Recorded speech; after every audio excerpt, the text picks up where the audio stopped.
મહુવા નજીકના કતપર ગામે શ્રી સમસ્ત કતપર કોળી સમાજ આયોજિત 18મા સમૂહ લગ્નનું ભવ્ય આયોજન થયું હતું, જેમાં 20 નવદંપતીઓએ પોતાના નવા જીવનની શરૂઆત કરી હતી. તો રાજકીય સામાજિક અગ્રણીઓ પણ બહોળી સંખ્યામાં ઉપસ્થિત રહ્યા હતા. મહુવા નજીકના કતપર ગામે શ્રી સમસ્ત કતપર કોળી સમાજ આયોજિત 18મા સમૂહ લગ્નનું ભવ્ય આયોજન થયું હતું, જેમાં 20 નવદંપતીઓએ નવા જીવનની શરૂઆત કરી હતી. મહુવા નજીકના કતપર ગામે શ્રી સમસ્ત કતપર કોળી સમાજ દ્વારા 18મા સમૂહ લગ્નનું આયોજન તારીખ 26/4/2024 ને શુક્રવારના રોજ થયું હતું. આ સમૂહ લગ્નમાં મુખ્ય મહેમાન જિલ્લા ભારતીય જનતા પાર્ટીના પ્રમુખ આરસી મકવાણા અને રાજુલા જાફરાબાદ વિસ્તારના હૃદયસ્થ ધારાસભ્ય હીરાભાઈ સોલંકી રહ્યા હતા. સમૂહ લગ્નની શરૂઆત પૂર્વે કતપર, બંદર, લાઇટ હાઉસ, ભવાની વિસ્તારના આગેવાનો તો કતપર વિસ્તારના પૂર્વ સરપંચ મંજુબેન વાલાભાઈ જાદવના હસ્તે દીપ પ્રાગટ્ય કરવામાં આવ્યું હતું. યોજાયેલા આ ભવ્ય સમૂહ લગ્નમાં પૂર્વ ગુજરાત સરકારના મંત્રી અને જિલ્લા ભારતીય જનતા પાર્ટીના પ્રમુખ આરસી મકવાણાએ સમાજની એકતા, શિક્ષણમાં આગળ વધવું અને સમાજમાંથી વ્યસનો દૂર કરવાને લઈ સૂચન કર્યું. તો યુવાનોને મજબૂતી સાથે આગળ કેમ વધવું તેવી વાત કરી હતી. આજના આ કતપર ગામે 18મા કોળી સમાજના સમૂહ લગ્ન નિમિત્તે આપણી વચ્ચે પધારેલા પૂજ્ય સંતો, આપણી વચ્ચે ખાસ આજે આપણને ઊભ આપવા માટે,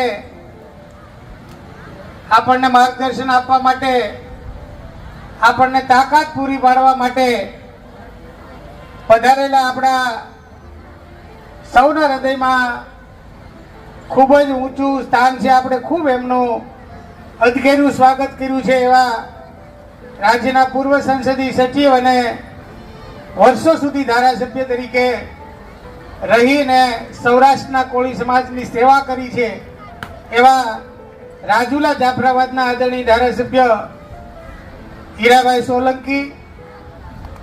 સન્માન થયું છે બધા જ આગેવાનો, નહીતર પછી કોકનું નામ એટલે કે અમારા બેટા મને કાપ્યો.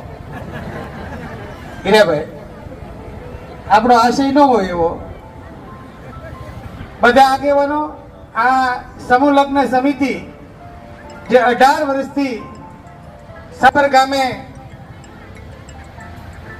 ખૂબ મોટી સંખ્યામાં સમૂહ લગ્નનું આયોજન, ખૂબ સારું આયોજન કરે છે એવી કમિટીના સૌ સભ્યશ્રીઓ.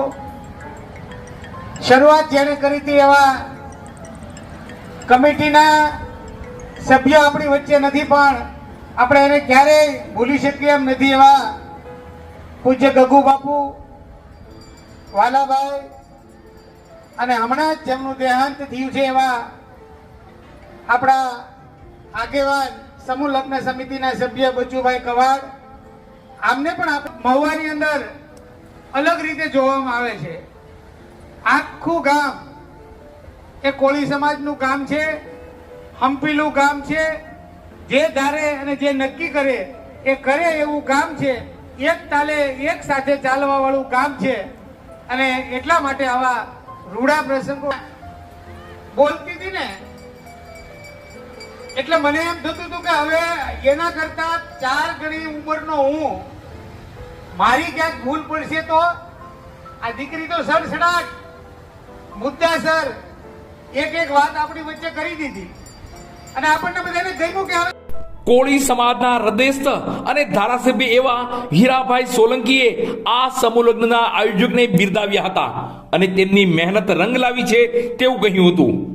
અને દરિયાઈ કાંઠા વિસ્તારના ગામોની તકલીફો અને વ્યસનને લઈ ચિંતા વ્યક્ત કરી હતી. આ શ્રી સમસ્ત કતપર કોળી સમાજ આયોજિત 18મા સમૂહ લગ્નમાં યુવાનો, કમિટીના સભ્યો અને આગેવાનોની મહેનતથી આ સમૂહ લગ્ન સફળ થયો હતો. અને મિત્રો, એકવાર જોરદાર તાલીથી આયોજકોને બિરદાવો.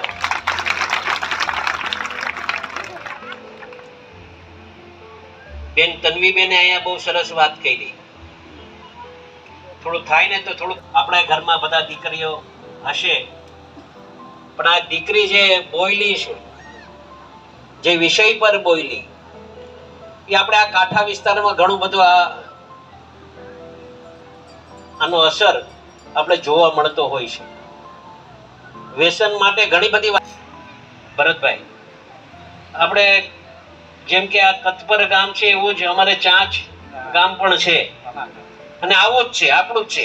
ચાંચ, કેરા, પટવા, સમઢિયારા, વિહળિયા આ બધા ગામ આપણા જ છે. એ ચાંચ ગામમાં આપણા વડીલને ઓળખતા હશો, કાનજી હતા.